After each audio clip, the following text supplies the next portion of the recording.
ఉపవాస ప్రార్థన శక్తి శీర్షికలో ఇంతవరకు 19 ప్రసంగాలు చేశాను. 40 ప్రసంగాల శీర్షికది. ఈరోజు ఒక ప్రసంగం, అది ఉపవాస ప్రార్థన శక్తి శీర్షికలో 20వ ప్రసంగం ఈ ఆరాధనలో చేయాలని ప్రేరేపింపబడినాను. అంటే చాలామంది సంవత్సరం ఉపవాసం ఉంటున్నారు. మరి దానియేలు ఉపవాసం అంటే మాంసాహారాలు మానివేసి, లేక ఒక పూట ఆహారం మానివేసి దేవుని వెతుకుతున్నారు. నేను ఎప్పుడు చెప్తాను, ఉపవాసం అంటే దేవుని వెతకడం, కాన్సన్ట్రేషన్ ఇన్ యువర్ ప్రేయర్. దేవుని మీద గురిపెట్టి నీ సమస్యలు దేవుని దగ్గర తీసుకొని వెళ్ళి వాటి కొరకు ప్రార్థన చేయడం, అంతే ఉపవాసం. మనం శరీరాన్ని నలగొట్టడం వలన దేవునికి లాభం కాదు, మనల్ని మనం ఏం చేస్తున్నామో తగ్గించుకుంటున్నాం. You're humbling yourself before the almighty God. సర్వశక్తుడైన దేవుని ఎదుట నీ విన్నపాలు దేవునికి తెలియజేస్తున్నావు. నీ వలన కాని కార్యాలు దేవునికి తెలియజేస్తున్నావు. నీ వలన కొన్ని కార్యాలు జరుగుతుంది, అది దేవుడు నీకు శక్తి సామర్థ్యం ఇస్తాడు. కానీ నీ శక్తికి మించిన కార్యాలు, నీ శక్తికి మించిన ప్రయాణం, లేక మరి తెలివికి మించిన, నీ సామర్థ్యానికి మించిన, నీ వలన కాని కార్యాలు తప్పకుండా దేవుని వెతకడం ద్వారా ఆ కార్యాలు నీ పక్షం అందుండి దేవుడు నీ కార్యాలు సఫలపరుస్తాడు. దేవుని స్తోత్రం. హల్లెలూయా. నీ భర్త మారడం నీ వశంలో లేదు, నువ్వు ప్రార్థన చేయడమే నీ వశంలో ఉంది. ఆయన హృదయాన్ని మార్చడం దేవుని వశంలో ఉంది. దేవుని స్తోత్రం. నీ పిల్లలు మారడం, లేక నీ భార్య మారడం, అది నీ వశంలో లేదు, కానీ దేవుని వశంలో ఉంది. కొందరితో సమాధానంగా ఉండడం నీ వల్ల కావడం లేదు. You want to be at peace. నువ్వు సమాధానం పాటించాలి బంధువుల మధ్యలో, కుటుంబంలో అని ఎంతో తహతలాడుతున్నావు, కానీ అది నీ వల్ల కావడం లేదు. కొందరిని క్షమించడానికి నీకు ఇష్టమే, దేవుని మాటకు విధేయత చూపాలని నువ్వు ఆశపడుతున్నావు, కానీ క్షమించడానికి సిద్ధ మనసు రావడం లేదు. ఎందుకంటే వారు అన్ని గాయాలు నీ గుండెకి చేసినారు. They hurt you so much that you want to forgive, but you cannot forgive. That is beyond your capacity. నీ యొక్క మరి శక్తికి మించింది అది. కానీ దేవునికి సమస్త కార్యాలు ఆయన సాధ్యమే, ఆయన జరిగించగలడు. దేవుని స్తోత్రం. కాబట్టి ఇవి మనకు వీలుగాని కార్యాలకు మనం ఏం చేస్తున్నామంటే ఉపవసించి ప్రార్థన చేసి ఎవరి మీద ఆనుకుంటున్నామో దేవుని మీద ఆనుకుంటున్నాము. ఆయన నీ కార్యాలన్నీ కూడా సఫలపరుస్తాడు. ఒక వాగ్దానం దేవుడు నాకు ఇచ్చినాడు. ఏంటంటే 20వ కీర్తనలో ఉందన్నమాట, నీ కోరికను సిద్ధింపజేసి నీ ఆలోచన యావత్తును నేను సఫలపరుస్తాను. హల్లెలూయా. 20వ కీర్తన 4వ వచనం, నీ కోరికను నేను సిద్ధింపజేస్తాను. ఆయన గుప్పిలు విప్పి ప్రతి జీవి కోరికను నెరవేరుస్తాడట. ఎస్తేరు రాజు దగ్గర పోయి ఆమె తన ప్రజల పక్షాన విజ్ఞాపన చేయడానికి పోతే రాజు అంటాడు, ఎస్తేరు రాణి, నీ కోరిక ఏంటి? నీకు సగం రాజ్యం కావాలన్నా కూడా నేను ఇస్తాను. అది ఎంత మంచి మాట. ఎస్తేరు గ్రంథం 5:4లో ఉంది. మనకు ఏవేవి ఆశీర్వాదాలు కాచుకొని ఉందో మనకు తెలియదు, ఎలాంటి ఇబ్బందులు, మరి ఎలాంటి క్లిష్టమైన పరిస్థితులు కూడా మనం ఎదుర్కోవాలో మనకు తెలియదు, కానీ సదాకాలం మనకు ఎవరు తోడున్నారు? దేవుడు తోడు. హల్లెలూయా. దేవుడు తోడుగా ఉన్న జనులు ధన్యులు. మనకు ఆనుకోవడానికి దేవుడు ఉన్నాడు, మన ప్రార్థనలకు జవాబు ఇవ్వడానికి దేవుడు ఉన్నాడు, నీ హృదయాభిలాషలు నెరవేర్చడానికి దేవుడు ఉన్నాడు. 21వ కీర్తన 3వ వచనంలో, శ్రేయస్కరమైన ఆశీర్వాదాలతో నీవు అతన్ని ఎదుర్కొంటున్నావు, అతని తల మీద అపరంజి కిరీటము నీవు ధరింపజేసి ఉన్నావు. దేవుని స్తోత్రం. శ్రేయస్కరం, the best of the blessings. నాకు ఇది చదువుతుంటే అనిపిస్తుంది, God is standing at the door with the best of blessings in his tray. అవును, ది బెస్ట్ ఇస్తాడు దేవుడు. నేస్తాం యెహోవా ఉత్తమమైన దాన్ని అనుగ్రహిస్తాడు. మీరు మీ బిడ్డలకు బెస్ట్ ఇస్తారు కదా, you give the best. Second quality కూడా వద్దు, నా బిడ్డలకు మంచిది ఇవ్వాలి నేను. అంతకంటే గొప్ప దేవుడు పరలోకపు తండ్రి మనల్ని ఎంతో మికటంగా ప్రేమిస్తున్నాడు, శ్రేష్టమైన ఆశీర్వాదాలు మనకిస్తాడు. మరి 2వ వచనంలో 21, అతని మనోభీష్టము నీవు సఫలం చేయుచున్నావు, అతని పెదవుల్లో నుండి వచ్చిన ప్రార్థన నీవు మానక అంగీకరించు. హల్లెలూయా. మనకు కార్య సాధనకు మన విశ్వాసం చాలా అవసరం. విశ్వాసి అనే పేరుతో ఉంటే కాదు. యువర్ నేమ్ ఈజ్ బిలీవర్ కదా. మన పేరేంటి? విశ్వాసం. విశ్వాసం అని చెప్పి విశ్వాసం కొంతైనా లేకుంటే మనం ఈ ప్రార్థనకు జవాబు పొందుకోం. దేవుని మహిమను చూడాలంటే ఏం కావాలి?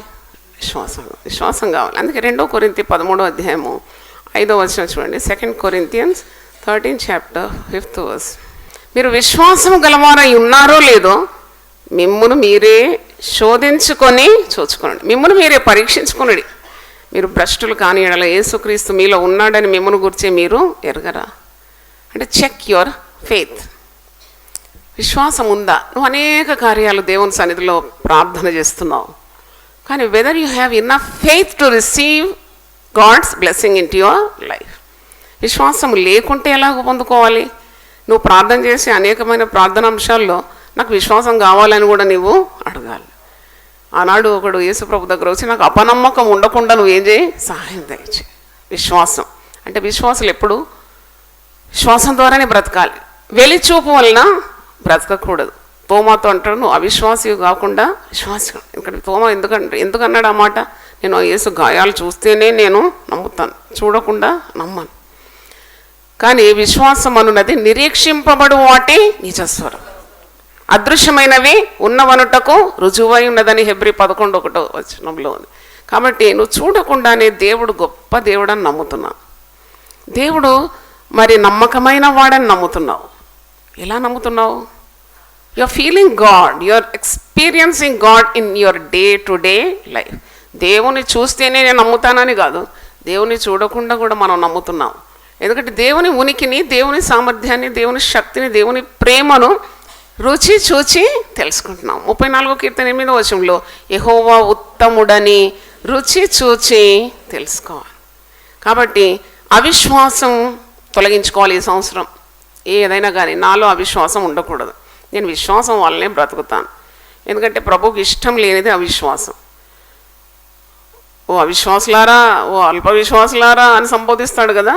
విశ్వాసం ఉన్నప్పుడు చాలా ఇష్టం ప్రభువుకు, నీ విశ్వాసం చాలా గొప్పది అంటాడు కనాను స్త్రీతో.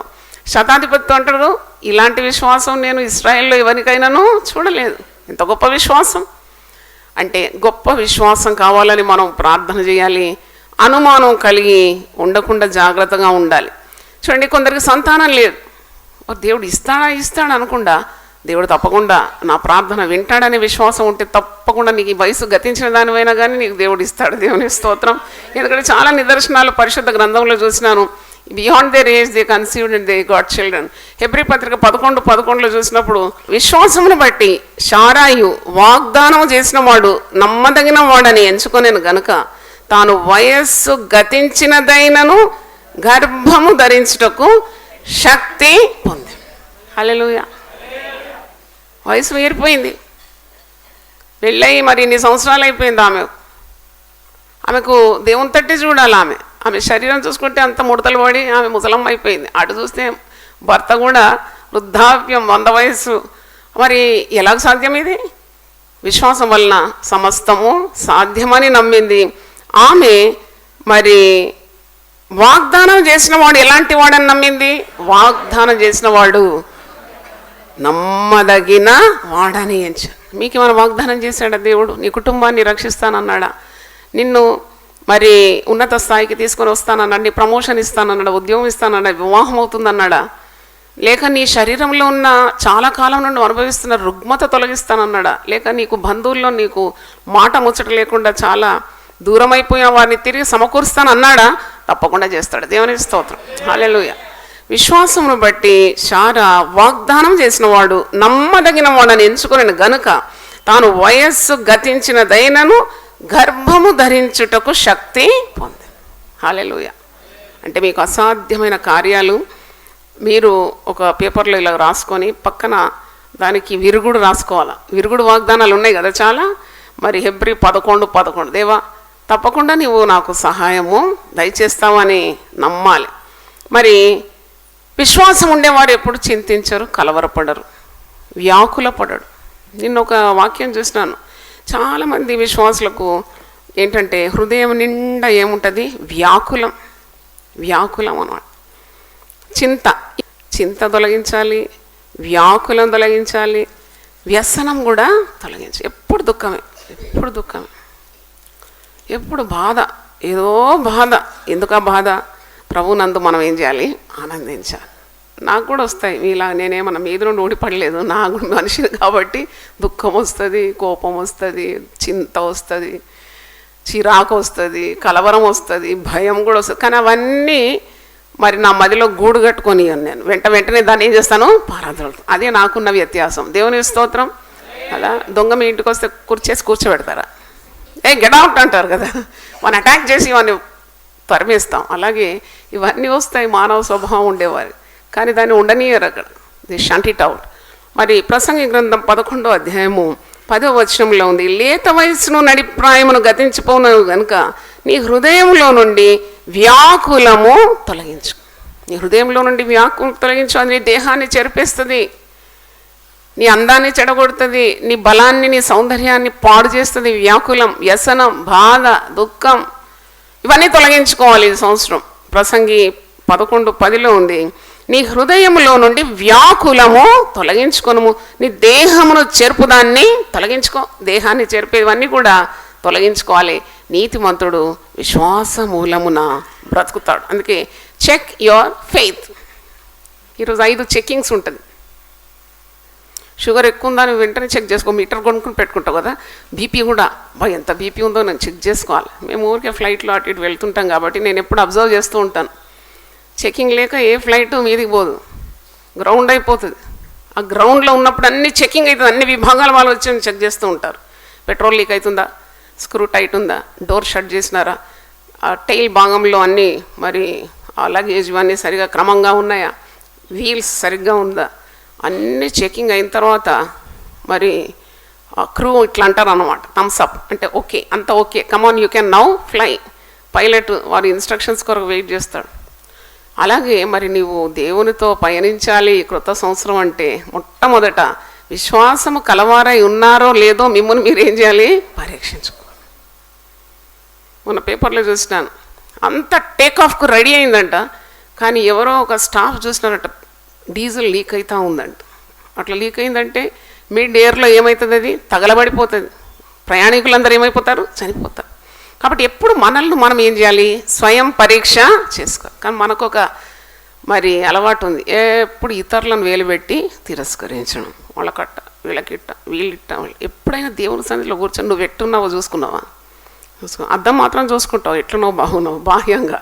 కానీ నీ యొక్క ఆత్మ యొక్క పరిస్థితి ఎలాగుంది, అది తప్పకుండా నీవు దేవుని సన్నిధిలో కూర్చున్నప్పుడు దేవుడు నీతో చక్కగా మాట్లాడతాడు. నీవు ఏ పరిస్థితిలో ఉన్నావు, నీవు పాపానికి బానిసమైపోతావా, లేక పరిశుద్ధాత్మతో నింపబడతావా, దైవ కార్యాలు చేస్తావా, లేక పాపపు ఇచ్చలకు లొంగిపోతావా, ఇవన్నీ కూడా దేవుడు నీకు వాక్యం ద్వారా బట్టబయలు చేస్తాడు.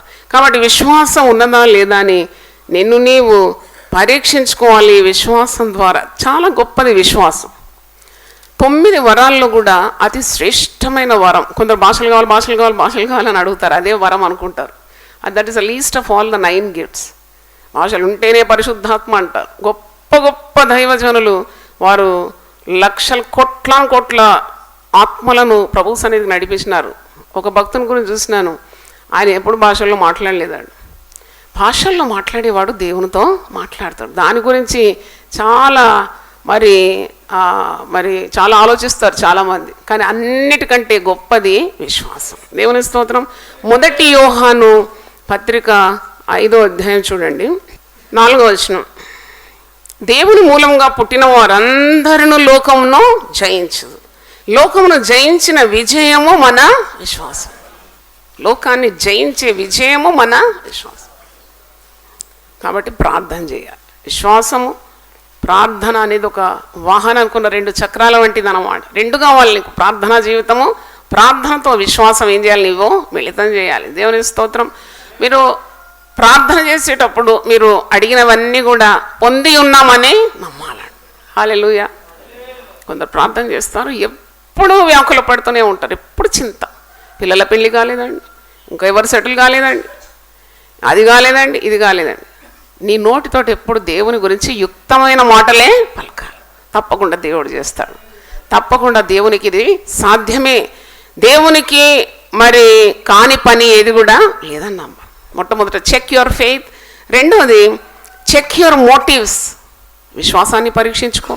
రెండవది ఇప్పుడు చెప్తున్నాను, నీ ఉద్దేశాలు ఎలాగుందో నీవు ఎప్పుడు కూడా మరి పరీక్ష చేసుకోవాలి. నువ్వు ఒక కార్యాన్ని అడుగుతున్నావు, అది దేని కొరకు అడుగుతున్నావు? దురుద్దేశంతో దేవుని కార్యాలు చేయకూడదు. దురుద్దేశంతో దేవుణ్ణి ఏది కూడా అడగకూడదు. దురుద్దేశంతో ఏ పని కూడా చేయకూడదు. You should always be very noble in your intention, then only you will succeed in life. నీ జీవితంలో నీకు మరి గొప్ప విజయం సాధించాలంటే నీ ఉద్దేశాలు సరిగ్గా ఉందా లేదా అది ఎప్పుడు గమనించాలి. హేరోదు ఉద్దేశము యేసు ప్రభును పూజించాలి. యేసు ఎక్కడున్నాడు, ఎక్కడ పుట్టాడు, యూదులకు రాజుగా పుట్టినవాడు, అతన్ని నేను వచ్చి ఏం చేస్తాను, ఆరాధిస్తాను. అది నిజమేనా? కాదు.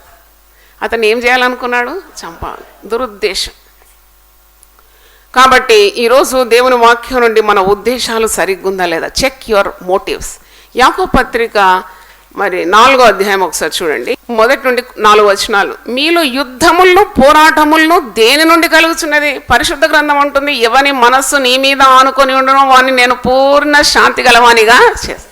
కానీ ఇప్పుడు ఎందుకు మీకు కలవరం?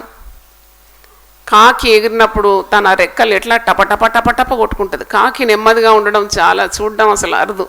కావు కావు కావు కావు అరుపులు, కేకలు కదా. కొన్ని గృహాల్లో ఎప్పుడు అరుపులే. ఎందుకు ఇంత అరుస్తున్నారు మీరు? మీ పక్కన అన్యజనులను చూడండి, చాలా నిమ్మలంగా ఉంటారు వాళ్ళు. మీరు సేవించేది జీవం గల దేవుడు అని తెలియదా మీకు? ఎప్పుడు ఎందుకు ఈ కలవరం? పట్టుకున్నారు పరిశుద్ధ గ్రంథం, దీంట్లో వేల కొలది శ్రేష్టమైన సత్యమైన వాగ్దానాలు ఉన్నాయి. బైబిల్ పట్టుకొనే వీధుల్లో గుండా వస్తారు, కానీ ముఖంలో ఏ కాంతి లేదు. బాధ, భీతి, భయము, వణుకుడు, బెదురు. ఎందుకు ఇలా జరుగుతుంది? ఎప్పుడైనా ఆలోచించారా? దానికి జవాబు యాకోబు తన పత్రికలో ఇస్తున్నాడు. మీలో యుద్ధములు పోరాటములు దేని నుండి కలుగుతున్నవి? మీ అవయవంలో పోరాడు మీ భోగేచ్ఛల నుండియే కదా. మీ ఉద్దేశాలు సరిగా లేదని అంటున్నాడు. మీరు ఆశించున్నారు కానీ మీకు దొరకటలేదు. నరహత్య చేయుదురు, మత్సరపడుదురు కానీ సంపాదించుకొనలేరు. పోట్లాడుదురు, యుద్ధము చేయుదురు కానీ దేవుని అడగనందున. You never sought God. చూడండి, నీకు ఏదైనా కావాలంటే నీవు తప్పకుండా దేవదేవ సన్నిధిలో వచ్చి మోకరించి ప్రార్థన చేయాలి. ఎక్కడ ప్రార్థన చేస్తున్నావు? నువ్వు దేవుణ్ణి అడగడం లేదు, నువ్వు ఎవరెవరినో అడుగుతున్నావు. ఎవరిని అడిగినా నీకేం దొరకదు. ఇస్తామని మాట ఇస్తారు కానీ వారు మాట తప్పకుండా తప్పుతారు. వాగ్దానాలు వారు నోటి ద్వారా చేస్తారు, కానీ ఇక్కడ దేవుడు నమ్మదగిన వాడు. ఆయన వాగ్దానాల్లో ఒక్కటి కూడా తప్పిపోదట. ఆయన శుభ వాగ్దానాలన్నీ కూడా తన బిడ్డల పట్ల తప్పకుండా నెరవేరుతాయి. హల్లెలూయా. ఒక సహోదరి వచ్చింది, ఆమెకు సంతానం కావాలని వచ్చింది. నాకు కొడుకు కావాలమ్మా, మీరు ప్రార్థన చేయండి అమ్మా. నేను ఎందుకో మరి ఆత్మ ప్రేరణతో అడిగినాను, ఎందుకమ్మా నీ కొడుకు అని అడిగినాను. ఆమెనది మరి ముసలితనాలు ఎవరు చూస్తారమ్మా అంటే ఆమె ఉద్దేశం ఏంటంటే కొడుకును ఎందుకు గనాలి, ఆమె వార్ధక్యంలో అతను చూసుకోవాలి. హన్నాను అడగండి మీరు, నీకెందుకమ్మా కొడుకు అంటే ఏమంటుంది? ఇశ్రాయిల్లో ప్రవక్త లేడు, నాకు కొడుకు పుడితే నేనేం చేస్తాను, దేవునికే ఇచ్చేస్తాను. ఇప్పుడు అర్థమైందా? ఉద్దేశాలు ఎలా ఉండాలి? సరిగ్గా ఉండాలి. హల్లెలూయా. మీ ఆయన ఎందుకు మారాలంటే వీపంతా పగిలిందమ్మా కొట్టి కొట్టి, ఇప్పుడు దెబ్బలు తినడానికి నాకు శక్తి లేదు. ఆయన మారితే ఇక నన్ను కొట్టాడు. అట్లా కాదు, ఆయన ఆత్మ నశించదు. హల్లెలూయా. నీ భర్త ఎందుకు మారాలంటే ఆయన ఆత్మ నరకపాలు కాకూడదు. నీ పిల్లలకు తండ్రి కదా, మరి ఆయనతో ఇన్ని సంవత్సరాలు ఉన్నావు కదా. ఆయన నరకానికి అక్కడ అగ్నిలో కాలుకుంటూ ఆయన అరుపులు, కేకలు నువ్వు అబ్రహాం ఒడిలో కూర్చొని చక్క వింటావా? వినలేవు కదా. కాబట్టి నీ భర్త కూడా పరిశుద్ధ మార్గంలో రావాలి, ఏ పాపము చేయకూడదు. ఆయన కూడా పరలోకంలో చూడాలి. దేవుని స్తోత్రం. నీ ఉద్దేశాలు ఎలాగుంది? Check your motives. అందుకే అంటున్నాడు, మీరు అడుగుతున్నారు కానీ మీరు ఏం పొందుకోవడం లేదు, ఎందుకంటే మీరు దురుద్దేశంతో అడుగుతున్నారు. మరి 4వ వచనంలో ఘాటుగా ఉంది. యాకోబు 4:4 వ్యభిచారులారా, ఏమని సంబోధిస్తాడు కదా, ఈ అడల్టరర్స్, వ్యభిచారులారా, ఈ లోక స్నేహము దేవునితో వైరమని మీరు ఎరగరా? కాబట్టి ఎవడు ఈ లోకంతో స్నేహం చేయగోరునో వాడు దేవునికి శత్రువు, దేవునికి మిత్రునిగా ఉండాలి. అబ్రహాము అడిగినవన్నీ పొందుకున్నాడు, ఎందుకంటే దేవునికి అతడు స్నేహితుడైపోయినాడు. కనుక నువ్వేదైనా దైవ కార్యం చేసినా నీకు దురుద్దేశం ఉండకూడదు. Check your motive. నువ్వు చాలా గొప్ప సేవ చేస్తున్నావు అనుకో, ఎందుకు చేస్తున్నావు ఆ సేవ? లేదు నాకు మహిమ, ఘనత, ప్రభావం రావాలని చేస్తున్నావా? నీకు ఎప్పుడు ఆ సేవ దేవుడు ఫలింపజేయడు. ఎందుకంటే మహిమ ఘనత ప్రభావములు ఎవరికి చెందినవి? దేవునికి చెంది. హల్లెలూయా. చాలామంది కోరుకుంటారు, ఎందుకు సేవ చేస్తున్నావు అయ్యా నువ్వు అంటే 10 మందిలో పలుకుబడి ఉండాలి, నాకు వాక్యం వచ్చాను అందరికీ తెలవాలి. ఎంత దురుద్దేశం ఇది! నశించే ఆత్మలు ప్రభు దగ్గరికి రావాలి. హల్లెలూయా. ఎంత మంచి ఉద్దేశం! దేవుడు ఎప్పుడైనా పవిత్రమైన కోరికను చాలా గొప్పగా ఆశీర్వదించేస్తాడు. హల్లెలూయా. నువ్వు చేసే ప్రతి పని మీద ఆయన వెలుగు కుమ్మరిస్తాడు, నీ యోచనలన్నీ కూడా స్థిరపరుస్తాడు. హల్లెలూయా. ఉద్దేశాలు సరిగ్గా ఉంటే ఆల్ఫా మరియు ఒమేగా, మీలో కార్యం ఆరంభించిన వాడు దాని అవసానం వరకు కూడా నడిపిస్తాడు. హల్లెలూయా. ఏదో హడావుడిగా కొన్ని కార్యాలు చేసేస్తారు, మనుషులకు చూపెట్టాలి, మాకు కూడా సత్తా ఉంది, మాకు కూడా సామర్థ్యం ఉంది, మేము కూడా చేయగలం. But check your motives. నీ ఉద్దేశాలు సరిగా లేకుంటే నీ ప్రయాణము దీర్ఘకాలము నిలవదు. కాబట్టి ఉద్దేశాలు సరిగా ఉండాలి. దేవుని స్తోత్రం. హల్లెలూయా. హల్లెలూయా. మొదట ఏం చెప్పినాను? Check your faith. రెండవది చెక్ యువర్ మోటివ్. నీ విశ్వాసము కలవారమో లేదో మిమ్మును మీరే ఏం చేయాలి? పరీక్షించుకోవాలి. నీ ఉద్దేశాలు సరిగ్గా ఉందో లేదో నీవే పరీక్షించుకోవాలి. చాలా ఉపవాసాలు చేసినాం. నేను ఈరోజు మరి ఒక సహోదరి నాకు ఫోన్లో చెప్తుంది, ఉదయమే ఫోన్ చేసింది. ఆమె ఏమన్నదంటే, మేము ఎంత ప్రార్థన చేస్తున్నాం, ఎంత విశ్వాసం కలిగి ఉన్నాం, ఎంత కన్నీళ్ళు గారుస్తున్నాం, అయినా నా కుమారునికి ఇంతవరకు ఉద్యోగము దొరకలేదు. నాకు దేవుడు ఏం బయలుపరుస్తున్నాడంటే, ఈమె కుమారుని దేవుడు తన సేవలో వాడుకోబోతున్నాడు. దేవుని స్తోత్రం. హల్లెలూయా. దేవుని చిత్తానికి విరుద్ధంగా ప్రార్థన చేస్తే ఆ ప్రార్థన ఏదైనా సఫలమవుతుందా? అప్పుడు ఈ సహోదరి మరి దేవుణ్ణి అడగాలి, నా కుమారుని గురించి నేను ఏం ప్రార్థన చేయాలి ప్రభువా అన్నప్పుడు దేవుడే బయలుపరుస్తాడు. మీకు రహస్యం చెప్పాలి. నా 3 చిన్న పిల్లలు స్కూల్కి పోయేటప్పుడు 2 కార్యాలు అడిగేదాన్ని, ఇప్పుడు కూడా అదే 2 కార్యాలు అడుగుతున్నాను. అది చాలా వింత. తక్కినవన్నీ కూడా మరి నేను ఊహకు మించిన రీతిగా దేవుడు బిడ్డలను ఆశీర్వదించినాడు. తల మీద చేయబెట్టి 2 కార్యాలు, దేవా ఈ బిడ్డకు దేవుని భయం దయచేయి, వీడు పెరిగి పెద్దవాడు వెనక దేవుని సేవ చేయాలి, అంతే. ఈ 2 అడిగినాను. అది ఇవ్వకుండా ఉంటాడా? ఇవి నేను బంగ్లాలు అడిగినానా? నన్ను కారులో తిరగాలి, ఏరోప్లేన్లో తిరగాలి పిల్లలతో అని అడగలేదు. కానీ కేవలం 2 కార్యాలు అడిగి ఇప్పుడు కూడా అదే కార్యాలు అడుగుతున్నాను. ఎందుకంటే I know God will definitely give the best. దేవుని స్తోత్రం. దాంట్లో అనుమానమే లేదు. కాబట్టి నీ ఉద్దేశాలు సరిగ్గా ఉందా లేదా కనుక్కోవాలి. 3వది, you have to check your spiritual life. చూడండి, అన్నీ కావాలని అందరికీ ఆశ, కానీ ఎవరికి కూడా ఆత్మీయ జీవితం జీవించాలని లేదు. శరీరం చాలా లాగుతుంటుంది కదా నేను లోకం వైపు. పెద్ద యుద్ధం అంట. అది యుద్ధం అంటే మీరు ఏదో 3rd World War ఇంకోది కాదు. 3rd World War మీ గుండెల్లోనే ఉంటుంది, మీ శరీరంలో ఉంటుంది. ఎప్పుడు పోరాటం, లోకంతో, లోకాశలతో, సాతానుతో, చీకటి శక్తులతో, వైర్లకు పోరాటం. కానీ పోరాటంలో గొప్ప విజయం దేవుని బిడ్డలకు ఇస్తాడు. దేవుని స్తోత్రం. కాబట్టి నీవు మరి నీ యొక్క ఆత్మీయ జీవితంలో ఎలాగున్నావు? నువ్వు జయించే వ్యక్తిగా ఉండాలి. గలతీ పత్రిక 2వ అధ్యాయం 20వ వచనం, నేను క్రీస్తుతో కూడా సిలువ వేయబడి ఉన్నాను, ఇక జీవించువాడను నేను కాదు, క్రీస్తే నాయందు జీవించున్నా. క్రీస్తే నాయందు జీవిస్తున్నాడని లోకాన్ని, లోకాశలను, పాపాన్ని ప్రేమిస్తే మరి నీ ప్రార్థన దేవుడు వినలేడు. దావీదు భక్తుడు అంటాడు, నా హృదయంలో నేను పాపము లక్ష్యం చేసిన ఎడల దేవుడు నా మనవి వినడు. Psalm 66:18, నా హృదయంలో నేను పాపమును లక్ష్యం చేసిన ఎడల ప్రభువు నా మనవి వినకు. నా పిల్లలను రక్షించయ్యా, నన్ను రక్షించు, నా భార్య బిడ్డలను, అయ్యో నాకు కాపురం, నాకు డబ్బు లేదు, ఇవన్నీ అడుగుతున్నావు సరే, కానీ నీ ఆత్మీయ జీవితం ఎలాగుంది? నువ్వు దేవునికి విధేయుడైనవా? దేవుని ఆజ్ఞలను అతిక్రమిస్తున్నావా? ఆజ్ఞ అతిక్రమం ఏమైపోతుంది? పాపం నీ హృదయంలో చేరుకున్నాక నువ్వు ఎన్ని లబోలబో మొత్తుకున్నా, ఏడ్చినా, ఉపవాసం ఉన్నా దేవుడు ఆ ప్రార్థనకు జవాబు ఇవ్వడు.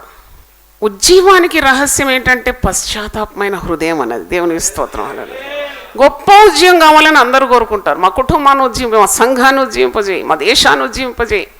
ఉజ్జీవానికి మొట్టమొదటి మెట్టు పశ్చాత్తాపం అన్నది. దేవునికి స్తోత్రం. అంటే నీ ఆత్మీయ జీవితాన్ని ఎప్పుడు కూడా స్వయం పరీక్ష చేసుకోవాలి. పశ్చాత్తాపమైన హృదయం ఉండాలి. Repentance is the way to success. Repentant heart. God requires a repentant heart. ఈ రిపెంటెన్స్ అనేది అంత తొందరగా రాదు. ఎప్పుడైనా సమర్థించుకుంటాను, నేను చేసింది సరే, నేను పట్టిన కుందేలకు మూడే కాదు, నేను ఎప్పుడు కూడా క్రమంగానే జీవిస్తాను, నేనే తప్పు చేయను, నాదంతా కూడా సరైన అలవాట్లే అంటే ఇవి ఉన్నంత కాలము దైవానుగ్రహం నీ జీవితంలో రావడం చాలా కష్టం. ఇప్పుడు అందుకే ప్రభు అంటాడు కదా, చూడండి, ప్రభు పాదాల దగ్గర వచ్చిన వాళ్ళు చాలా మట్టుకు విరిగి నలిగిన హృదయం గలవారు. హల్లెలూయా. ఆ పాపాత్మురాలైన స్త్రీ వచ్చింది, విరిగి నలిగింది. ఎంతోమంది పురుషులతో ఆమెకు సంబంధం ఉంది, ఎవ్వరు ఆమెను ఉద్ధరించలేదు, అందరు వాడుకొని పడేసినారు. అరటిపండు తిన్నాక తొక్క ఎవడు పాకెట్లో పెట్టుకోడు, ఎడబడేస్తాడు, రోడ్డు మీద ఇసురగొడతాడు. కాబట్టి వాడుకొని పడేసినారు అందరూ. కాబట్టి ఆమె నలిగిపోయింది, విరిగిపోయింది. ఆమె వచ్చి యేసుప్రభు పాదాల మీద పడుతుంది. పాపాత్మురాలు అంట, ఆమె పేరు లేదు, అంటే హైగ్రేడ్, చాలా చాలా తెగించి పాపాలన్నీ చేసింది. పాపం ఆమె కట్టుకున్నది ఇంకంతే, పాపం చేసి ఆమెకు వేరే మార్గమే లేదు. ఆమె సరైన మార్గానికి వచ్చింది, యేసుప్రభు మార్గమే ఉన్నాడు. దేవుని స్తోత్రం. వచ్చి అక్కడ ఏదో స్టైల్గా చక్కగా కలర్ చీర పట్టు చీర కట్టుకొని కొప్పు నిండా పూలు పెట్టుకొని నగలేసుకొని నిలబడి అక్కడ ఆమె వచ్చి ఏం చేసిందంటే పాదాల మీద పడి అత్తరు బుడ్డిని పగలగొట్టి, ఎప్పుడు అనుకుంటాను అత్తరు బుడ్డి పగలగొడతారా ఎవరన్నా? ఇంత చక్కగా అందంగా ఉంటుంది కదా అది, చిన్న చిన్న సీసాలు. నేనైతే ఎప్పుడు పడేయలేదు సీసాలు, ఇట్లా కొద్ది పెట్టుకొని ఇంత సీసా కొరకన్నా పెట్టుకొని ఇంత బాగుంటుంది. కానీ ఈమె అంత ఖరీదైన అత్తరు బుడ్డి తెచ్చి ఏం చేసింది, పగిలిపోయింది. హల్లెలూయా. పగలగొట్టేసి, she is immaterial the cost for her. ఆమె హృదయమే పగలంగా ఇంకా అత్తరు బుడ్డి పగలడం ఎంత? ఆమెకు ఎవరు మార్గం లేరు. కాబట్టి ఆమె ఏడ్చి ప్రభు దగ్గర విలపించి పశ్చాత్తాపమైన హృదయంతో వేడుకున్నప్పుడు ప్రభు ఎంతగా ఆమెను ఆదరిస్తాడు. సమాధానం గలదానివై నీవు, నీ విశ్వాసం నిన్ను రక్షించి. హల్లెలూయా. అక్కడ ఎదురాడేవారు ఎంతోమంది ఉన్నారు. అయ్యో ఈమెవతి, ఈమె పాపాత్మురాలు కాదా, ఈమెంటి పరిశుద్ధుడైన ప్రవక్త కాళ్ళ మీద పడుతుంది, ఈ ప్రవక్త అయితే ఈయనకు తెలియదా ఈమె పాపాత్మురాలని. నిందలు మోపేవారు అనేకులు ఉన్నారు. కానీ దేవుని చిత్తమే జరుగుతుంది. దేవుని స్తోత్రం. హల్లెలూయా.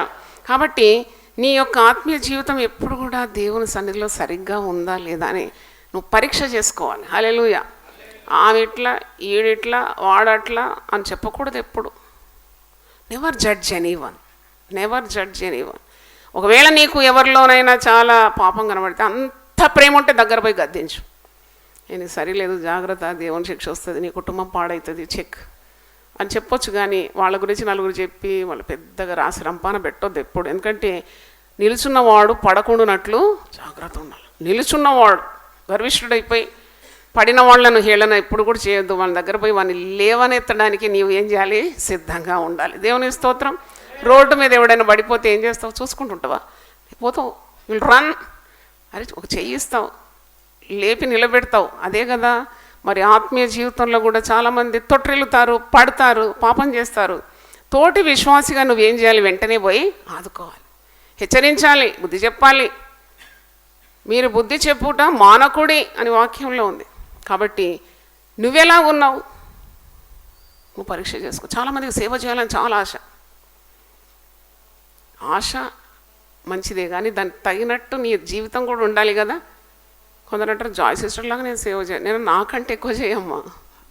ఒక టీషర్ట్ మీద చదివాను, everyone wants to go to heaven, no one wants to die. అందరికి పరలోకం కావాలి కానీ చావడానికి ఎవరు సిద్ధము లేదు. అలాగుంటుంది. కాబట్టి నీ ఆత్మీయ జీవితం సరిగ్గా ఉంటే తప్పకుండా నీ హృదయాభిలాషలు నెరవేరుతుంది. దేవుని స్తోత్రం. 37వ కీర్తన 4వ వచనంలో నువ్వు యెహోవాను బట్టి సంతోషించుము, అప్పుడు ఆయన నీ హృదయ వాంఛలను తీర్చు. అదేం అబద్ధం కాదా, దేవుడు చెప్పిన మాట కదా, తప్పకుండా నెరవేరుతుంది. Keep on enjoying the presence of God and everything that you Dzire will come to pass. ఆయన ఇచ్చిన మాటల్లో ఏది కూడా నిరర్ధకము కాదంట. లూకా 1:37 దేవుడు చెప్పిన ఏ మాట అయినను నిరర్ధకము కానేరదని ఆమెతో చెప్పు. ఏ మాట కూడా నిరర్ధకం కాదని గబ్రియల్ దూత మరియతో సెలవిస్తున్నాడు. మరి ఇంకోటి, నీ ఆత్మీయ జీవితం సరైనదైతే, suppose your spiritual life is perfect, నువ్వు అడగకుండా కూడా దేవుడు కొన్ని కార్యాలు నీ పట్ల చేసేస్తాడు. దానికి జవాబు నాకు రోమీయులకు రాసిన పత్రిక 8వ అధ్యాయం 26వ వచనంలో ఉంది. అటువలే ఆత్మయు మన బలహీనతను చూచి సహాయం చేయుచున్నాడు. హల్లెలూయా. ఏలైనగా మనం యుక్తంగా ఎలాగో ప్రార్థన చేయవలనో మనకు తెలియదు, కానీ ఉచ్చరింప శక్యము కాని మూలుగులతో ఆ ఆత్మ తానే మన పక్షముగా విజ్ఞాపనము చేయుచున్నాడు. హల్లెలూయా. కొన్నిసార్లు మాటలు రావండి. కొన్ని సమస్యలు తల మీదుగా వెళ్ళినప్పుడు మోకరిస్తే మాటలు రావు, కన్నీళ్ళే వస్తాయి. మీకు అలాంటి అనుభవం ఉందా? ఎక్కడుంది అనుభవం? 3 పూటలు సరిగ్గా తిని పండుకుంటారు కదా, నిద్రపోతారు కదా. అనుభవం ఉండాలి, ఆత్మీయ అనుభవం ఇది. నలుగురితో చెప్పుకుంటారు సమస్యలు, ఎవరు పరిష్కరించారు. పైగా వాళ్ళు పోయి అంత ఫైలాయిస్తారు. మీ పేరు ఏమైపోతుంది? చెడిపోతుంది. కానీ దేవునితో నీకు మంచి బంధం ఉండాలి. దేవుని స్తోత్రం. అందుకే యునైటెడ్ పీపుల్స్ ఫెలోషిప్లో we connect people to God, not to look at అస్.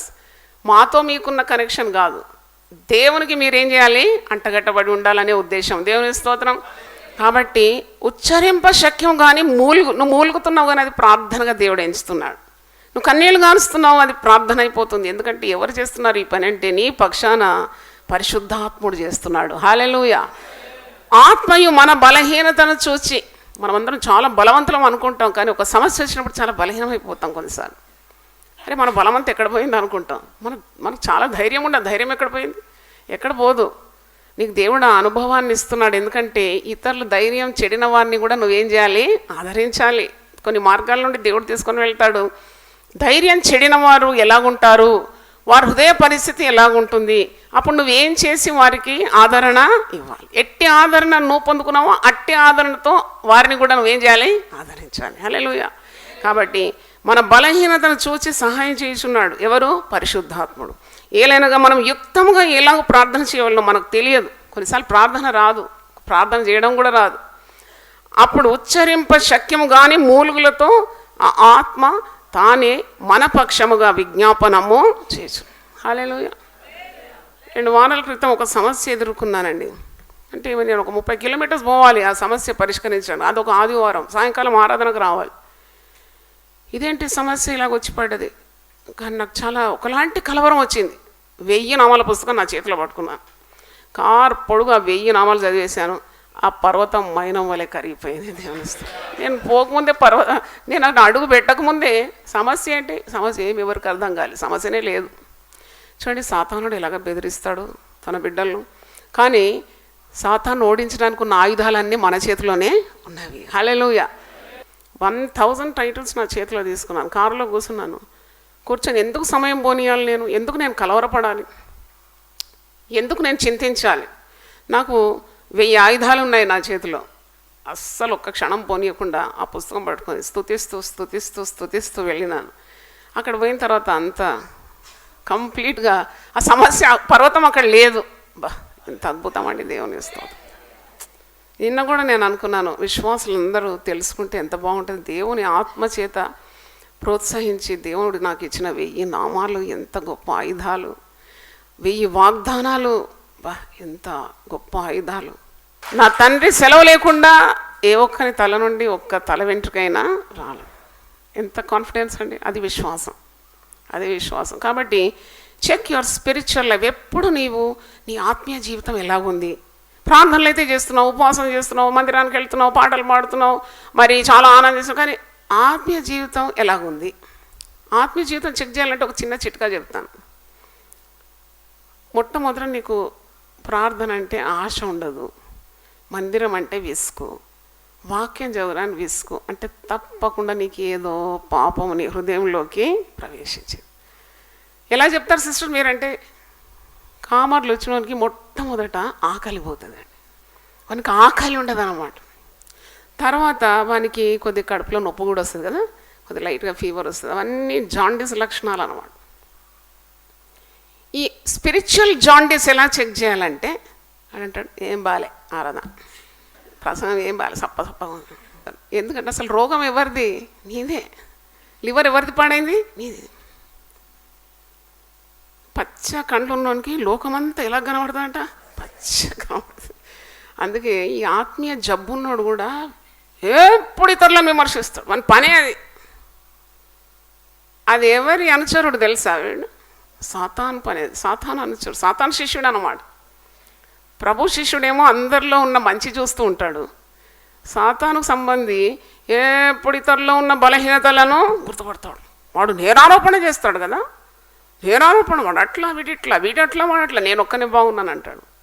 అప్పుడే తెలుసుకోవాలా వీని స్పిరిచువల్ లెవెల్ ఎక్కడున్నది, 0. ఇంకా కొద్దిగా అయితే ఏమవుతుంది, -. అలా కాకుండా నీవు ఎప్పుడు కూడా మరి నీ ఆత్మీయ జీవితాన్ని ఇతరులది కనిపెడుతున్నావు. ఇతరులు ఎలాగున్నారు, అతరులు ఎలాగ, నువ్వెలాగున్నావు దేవుని సన్నిధిలో, దట్స్ వెరీ ఇంపార్టెంట్.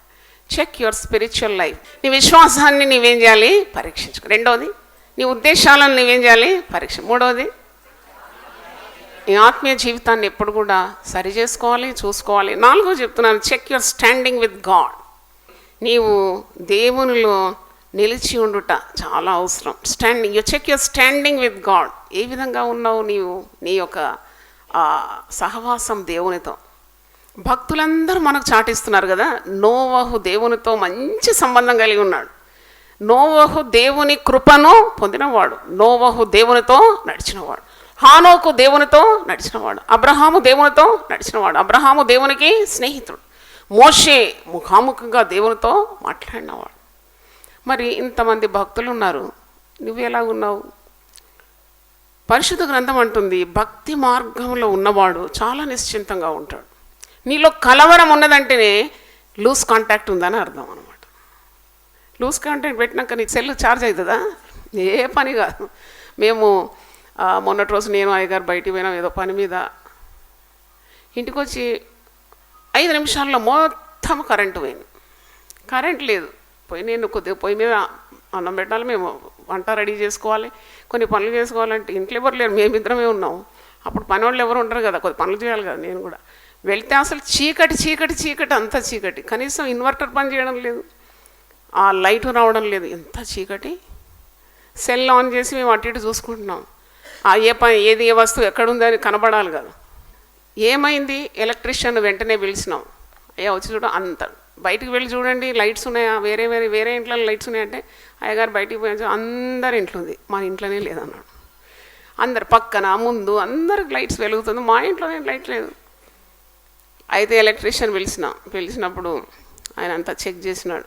ఏమైంది, లూజ్ కాంటాక్ట్ అయింది. అప్పుడు నాకు వెంటనే ఆత్మీయ పాఠాలు దేవుడు నేర్పిస్తున్నాడు. లూజ్ కాంటాక్ట్ విత్ గాడ్ అంటే డార్క్నెస్ అనమాట. దేవుని స్తోత్రం. నీవు దేవునితో సరి అయిన బంధం లేకుంటే నీ జీవితం అంతా ఏమనుభవిస్తావో, చీకటి. అదే నేను నేర్చుకున్నాను. అప్పుడు యోహాను సువార్త 15వ అధ్యాయం 7వ వచనంలో ఆ మాట ఉంది, నా యందు మీరును మీ యందు నా మాటల్లో నిలిచి ఉండిన ఎడల మీకేది ఇష్టమో అడుగుడి, అది మీకు అనుగ్రహింపబడును. ఎంత మంచి మాట. దేవునిలో నిలిచి ఉండాలి. 4వ వచనం, నా యందు నిలిచి ఉండుడి, మీ యందు నేను నిలిచి ఉందును. తీగ ద్రాక్షవల్లిలో నిలిచి ఉంటేనే కానీ దానంతట తానే ఎలాగో ఫలింపదు, అలాగే నా యందు నిలిచి ఉంటేనే కానీ మీరును ఫలింపరు. మనకు భక్తి అన్నప్పుడు దేవునిలో నిలిచి ఉండడం అంటే ఏంటి? భక్తి, రకరకాల భక్తి. నేను కొన్ని ప్రసంగాల్లో చెప్పాను. కొంగ భక్తి ఉంటుంది, కోడి భక్తి ఉంటుంది, ఉడతా భక్తి. చాలా దేవుని సన్నిధి రాగానే వాళ్ళు ఆత్మతో నింపబడతారు. ఆ వారమంతా ఐసు గడ్డ కంటే చల్లగా ఉంటారు. కొందరేమో కోడి నీళ్లు తాగేటప్పుడు మీదికి చూసి ఒక్కొక్క ఉంటుంది, ఇక్కడంతా వణుకుతూ ఉంటుంది ఆ నీళ్లు మింగేటప్పుడు. అదొక భక్తి. కోడికి అసలు రెక్కలు ఉంటాయి కదా, ఎప్పుడైనా ఎగురుతుంది ఆకాశం? విశ్వాసం లేదు. పక్షిరాజు కూడా రెక్కలు ఉంది, కానీ ఎక్కడైతే గగన విహారంలో అది ఏం చేస్తుంది, అది గ్లైడ్స్ ఇన్ ది అబౌవ్. అంటే ఉన్నది వీళ్ళకందరికీ నామకే వాస్తి అన్నమాట. అందరికి ఉంది, నాకు. అందరూ బైబిల్ పట్టుకుని నేను బైబిల్ పట్టుకుని, అందరూ వాళ్ళేం పోతున్నారు, నేను పోతున్నాను. అందరూ ఉపవాసం చేస్తున్నాను, నేను కూడా ఉపవాసం చేస్తున్నాను. అలాంటి నిలిచి ఉండడం కాదు. క్రీస్తునందు మీరు ఎలా ఉండాలట? వేరు పారి. క్రీస్తునందు వేరు పారి స్థిరంగా నిలవాలట. పరిశుద్ధ గ్రంథం లేఖనాల్లో చాలాసార్లు పౌలు ఎత్తిపట్టి రాస్తున్నాడు. నీవు క్రీస్తునందు స్థిరంగా ఉంటే నీకు కలవరం రాదు. పిల్లోనికి ఉద్యోగం దొరకలేదంటే నువ్వు ఏమాత్రం నీకు కలవరం రాదు. Will be very very balanced in Jesus. పిల్లకు వివాహం కాలేదంటే నీకు ఏ కలవరం రాదు. ఎందుకంటే నువ్వు క్రీస్తునందు ఎలా ఉన్నావో వేరుపారి ఉన్నావు, స్థిరంగా ఉన్నావు. కాబట్టి నీకు కదలిక రాదు. ఎందుకంటే నీకు తెలుసు నీ జీవితంలో జరిగేవన్నీ కూడా దేవుని చిత్త ప్రకారమే జరుగుతుంది. హల్లెలూయా. ఎందుకంటే you're so confident in God. They that trust in the Lord will be like Mount Zion అంట. దేవుని యందు నాటుకున్నవాడు సియోను పర్వతంలాగా ఉంటాడట. దేవుని స్తోత్రం. హల్లెలూయా. ప్రతిదానికి భక్తి బాగానే ఉంది. అన్నీ జరిగినప్పుడు ఓ హల్లెలూయా, స్తోత్రం స్తోత్రం, దేవుడు ఎన్ని మేలు చేశాడమ్మా మాకు. ఏదో ఒకటి జరగకూడదు జరిగితే ముఖమంతా వికారమైపోయి కృంగి కృషించి చతికిలబడి, అది భక్తి అంటారా? అది నిజమైన ప్రేమనేనా నీకు దేవుని మీద? యోబు అంటాడు, ఇదిగో నన్ను చంపినా నేను ఇంకా ఆయన యందు నమ్మిక ఉంచుతాను. దేవుని స్తోత్రం. హల్లెలూయా. కాబట్టి దేవుని చిత్తం చాలా గొప్పదండి. మీకు కొన్ని జవాబులు రానప్పుడు మీరు ప్రభువులో ఆనందించడం నేర్చుకోవాలి. ఎందుకంటే నీ చిత్తం జరగడం లేదు, ఇప్పుడు ఎవరి చిత్తం జరగబోతుంది? దేవుని చిత్తమే జరుగుతుంది. దేవుని స్తోత్రం. యెషయా 55:8-9 చూడండి. ఐషియా 55:8-9. నా తలంపులు మీ తలంపుల వంటివి కావు, మీ త్రోవలు నా త్రోవల వంటివి కావు, ఇదే యెహోవా వాక్కు. అంటే యేసుప్రభు గెత్సెమనే తోటలో అన్ని గంటలు విలపించి ప్రార్థన చేస్తున్నాడు. చింతాక్రాంతుడైనాడు, దుఃఖాక్రాంతుడైనాడు. ఏం ప్రార్థన చేస్తున్నాడు? నా చిత్తమే జరగాలి, నేను అనుకున్నదే జరగాలని ప్రార్థన చేయలేదు. ఇదిగో ప్రభువా, నా శరీరం చాలా బలహీన, దేవా శరీరము బలహీనంగా ఉంది, ఆత్మ అయితే సిద్ధంగా ఉంది, అయినను నా ఇష్టము కాదు, నీ ఇష్టమే సిద్ధించాలి. హల్లెలూయా. ఈ చాలా మట్టుకు కలవరాలు ఎందుకు వస్తుంది? పిల్లలకు కూడా టెన్షన్ పెడతారండి తల్లిదండ్రులు. అదే చాలా బాధ నాకు. ఇంత వాక్యం వింటారు, పిల్లల మీద ఎంత ఒత్తిడి తీసుకొస్తారంటే ఆ పిల్లలకి ఇంకా చావే గతి అన్నంత వరకు వాళ్ళని నెట్టుకుంటూ వస్తారు. విశ్వాసులు అలా చేయకూడదు. గర్భఫలము దేవుడిచ్చు బొమ్మ. రక్షణ పొందాలి, రక్షణ పొందాలి, రక్షణ పొందాలి, సాక్ష్యం చెప్పాలి, ప్రార్థన చేయాలి, అట్లా గుడికి రావాలి. Never try to impose so many things on your children. చిన్న గుండెలు అవి, ఆ ప్రెషర్ తట్టుకోవడానికి వీలుగా. ఒక యవనస్తుడు బీటెక్ చదువుతాడు, ఎంత ప్రెషర్ వానికి, చదువు మీద ప్రెషరు, అక్కడ ప్రెషరు, ఇక్కడ రాగానే తల్లిదండ్రుల ప్రెషరు, చదువు చదువు చదువు, నీకు డిగ్రీ రావాలి, డిగ్రీ రావాలి, డిగ్రీ. ఎందుకమ్మా ఇంత ప్రెషరు? ఆ నరాలు, రక్త కణాలు అంతా టెండర్ కదా, చాలా చిన్న బిడ్డలు కదా వాళ్ళు. ప్రెషర్ పెట్టి ఆ బాబు కాలేజ్ నుండి వచ్చిండంట, వాడేదో మరి కొద్దిగా ఫ్రెండ్స్తో కలిసి వచ్చినాడు. కొద్దిగా తల్లికి సహనం ఉండాలి. కొద్దిగా అయిన తర్వాత అడగాలి, బిడ్డ ఎక్కడ పోయినావు నాన్న, చాలా లేట్ అయింది. ఎందుకు లేట్ వచ్చినట్టు వాడికి కోపం వచ్చేసిందట. తల్లి అటు తిరిగినప్పుడు ఒక్క తనుదంత తల్లి కింద పడి చనిపోయిందంట. ఇది జరిగిన కార్యం, చనిపోయిందంట. చనిపోయినాక బిడ్డకు ఏం చేయాలో తెలియదు. చిన్న బిడ్డ కదా, 17 ఏళ్ళలోనికి ఏం తెలుసు జీవితం గురించి. పెట్రోల్ పోసి తగలబెట్టేసినాడు భయంతో, ఎందుకంటే ఎవరైనా చూస్తారని. తర్వాత మనకి ఇంకేం చేయాలో తెలియదట. వెంటనే వాళ్ళ అక్క స్టేట్స్లో ఉందట, ఫోన్ చేసి నేను ఇట్లా అయిపోయింది, నాకు తప్పు అయిపోయింది, నాకు తెలియదు మమ్మీ ఇట్లా అయిపోతుంది, నన్ను రాగానే తిట్టింది, నేను ఏం చేసినా అట్లా చేసేసినాను. తర్వాత వాళ్ళ అంకుల్కి ఫోన్ చేసినాడంట, ఇట్లా అయిపోయిందని. చూడండి, చిన్న బిడ్డల బ్రతుకు నాశనం చేసేది ఎవరో కాదు, ఎవరు? ఓపిక లేదు, సహనం లేదు. 5వ పాయింట్ నేను చెప్పాల్సింది, చెక్ యువర్ పేషెన్స్. నీ సహనాన్ని నువ్వు ఎప్పుడు కూడా చెకింగ్ చేసుకోవాలి. హల్లెలూయా. సహనం కావాలి. సహనం అనేది దీర్ఘశాంతం. దీర్ఘశాంతం అనేది ఆత్మ నుండి వచ్చే ఫలం. పరిశుద్ధాత్మ శక్తి గల వారికి ఈ దీర్ఘశాంతం అనేది ఉంటుంది. కొందరికి కోపం అండి, బాగా కోపం, ఏందో అది పెద్ద క్రెడిట్ లాగా. నాకు ముక్కు మీద ఉంటుంది కోపం, నీకు ముక్కు మీద కదా, ఎక్కడుంటే నాకేంటి, నువ్వు గమ్మున ఉండాలి అంతే. దేవుని రెక్కల క్రింద దీన మనసు కలిగి ఉండాలి. హల్లెలూయా. ఏమది పెద్ద క్రెడిట్, అది డెబిట్, అది it's a minus, it's a negative emotion. Anger is a negative emotion. అది దేవుని దగ్గర చెల్లదు, మనుషుల ముందు చెల్లదు. ఒక మంచి కార్యం కొరకు నువ్వు రోషం కలిగి ఉండడం, అది కూడా కొద్దిసేపటికే.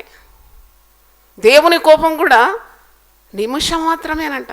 మనం సరిగ్గా అన్నప్పుడు చెక్ చేస్తాడు అంతే. దాని తర్వాత దయ ఆయుష్కాలం. ఒకసారి చప్పట్లు కొట్టి దేవుని హల్లెలూయా. దయ ఆయుష్కాలం. కోపం నిమిషమే.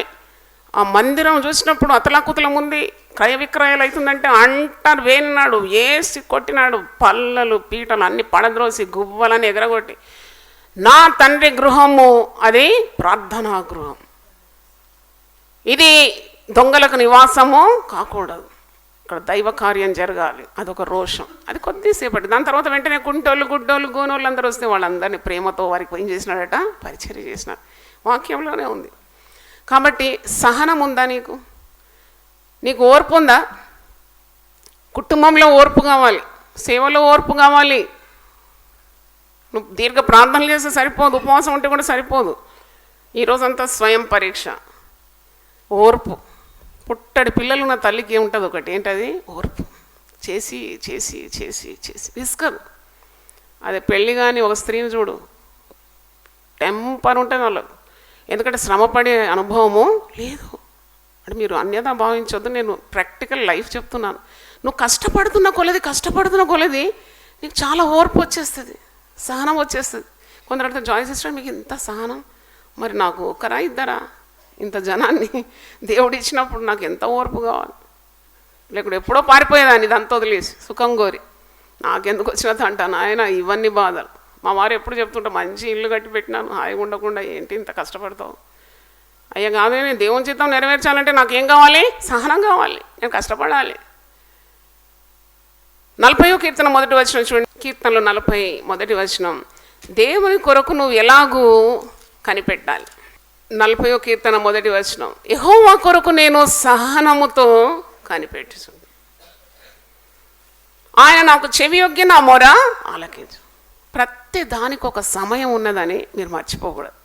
ఆ సమయంలో God will release his blessings. దేవుని స్తోత్రం.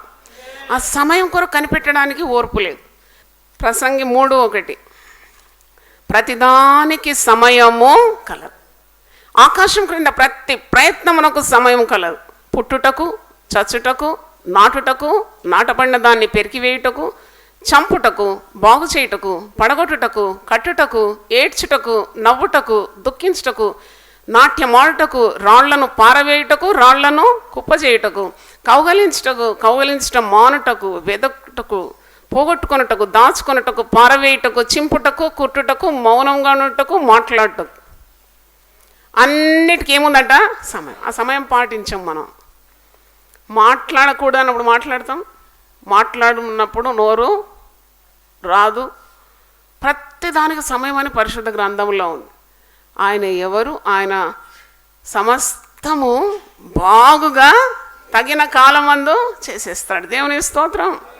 First is check your faith, విశ్వాసాన్ని పరీక్షించుకోవాలి. రెండవది చెక్ యువర్ మోటివ్స్, నీ ఉద్దేశాలను పరీక్షించుకోవాలి. మూడవది చెక్ యువర్ స్పిరిచువల్ లైఫ్, నీ ఆత్మీయ జీవితాన్ని నీవు పరీక్ష చేయాలి. నాలుగవది check your standing with God, నువ్వు దేవునిలో నిలిచి ఉన్నావా లేదా నిన్ను నీవు పరీక్షించుకోవాలి. ఐదవది చెక్ యువర్ పేషెన్స్, నీ సహనాన్ని నిన్ను నీవు పరీక్ష.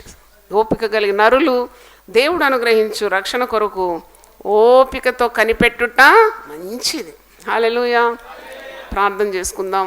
ఆయన తండ్రి, లూజ్ కాంటాక్ట్ అని మేము ధ్యానించిన, అవును నీతో సరైన బంధం లేకుంటే నీ నుండి ఆ యొక్క సారము మా జీవితాల్లో ప్రవహించదు. కాబట్టి చక్కగా నీతో మేము వంటగట్టబడి ఉండాలని మాతో మాట్లాడినందుకు వందనాలు చెల్లిస్తున్నాను. తర్వాత ప్రభువా, మరి మాకు సహనము మీరు దయచేయమని కోరుతున్నాను. అవును తండ్రి, నువ్వెంత సహించినావు. మా ప్రాణములు విసుగకుండా, అలసట పడకుండా, పాపాత్ములు నీకు విరోధంగా చేసిన ప్రతి తిరస్కారాన్ని నువ్వు సహించినావు. మాకు మంచి మాదిరి ఉంచిపోయినావు ప్రభువా. నాయన, తిరుగుబాటు చేసే వారి కొరకు కూడా నువ్వు ఎంతో విజ్ఞాపనం చేసినట్టు వాక్యంలో ఉంది. కాబట్టి ఆ సహన శక్తి మాకు దయచేయండి ప్రభువా. నాయన నీకు స్తోత్రం. ఎన్నెన్నో మరి మేము ఎదుర్కొంటాం. ప్రతిరోజు ఒక విప్లవమే, ఒక పోరాటమే. అయినా దేంట్లో కూడా మేము విసుగు చెందకుండా మేము సహనాన్ని పాటించాలి. ఓర్పు గొప్ప ద్రోహ కార్యాలు జరగకుండా చేస్తుంది. అవును ప్రభువా, ఓర్పు ప్రాణము దక్కించుకోవడానికి కృప చూపుతుంది. ఓర్పు చేత మీ ప్రాణములను మీరు దక్కించుకుంటారని సెలవిచ్చినావు. నువ్వు చూపిన ఆ సహనాన్ని మా జీవితాల్లోకి మేము పొందుకోవడానికి సహాయం దయచేయమని కోరుతున్నాను. ఈ 5 కార్యాలు ప్రతిదినం మేము పాటించడానికి సహాయం దయచేయండి. చాలామంది వారి కుటుంబాల కొరకు విజ్ఞాపన చేస్తున్నారు, ఉపవాసం ఉండి నిన్ను వెతుకుతున్నారు. అయినా ప్రభువా, ఆ ప్రార్థనకు జవాబు రాకుంటే దానివల్ల ఏ ఫలము లేదు. కాబట్టి నాయన, సరి అయిన విధానాల్లో మేము ఆత్మీయ జీవితం కట్టుకోవడానికి మీరు కృప చూపమని కోరుతున్నాను.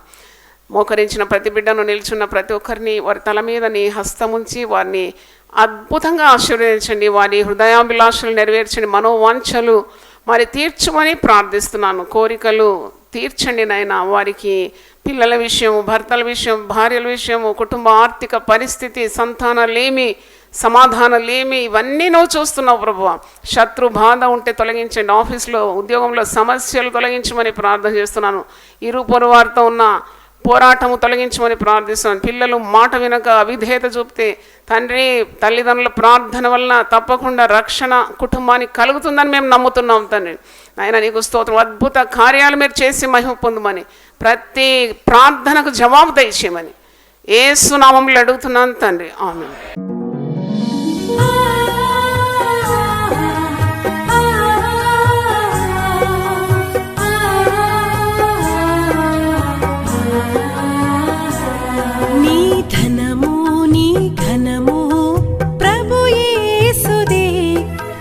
దశమా భాగము నీయ వెనుదీతువా.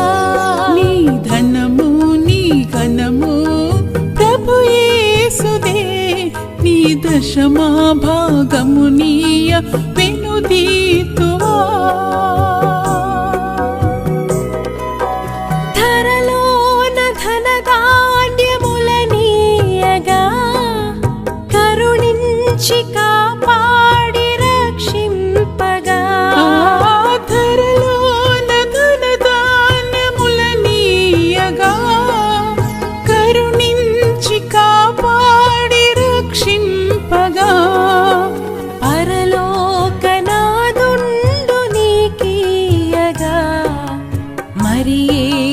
కొరకీయ వెనుదీతువా. పరలోకనాథుండు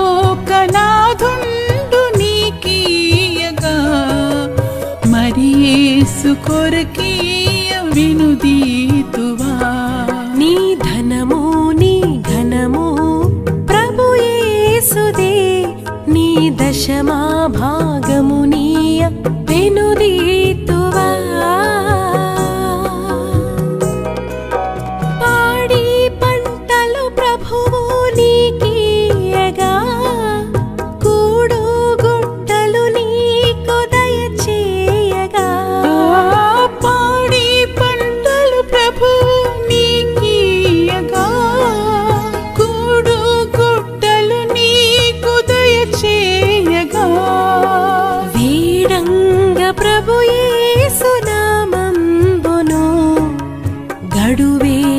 ప్రభుకీయను క్రైస్తవా. వేడంగ ప్రభు యేసు నామమును గడువేల ప్రభుకీయను క్రైస్తవా. నీ ధనము నీ ఘనము ప్రభు యేసుదే, నీ దశ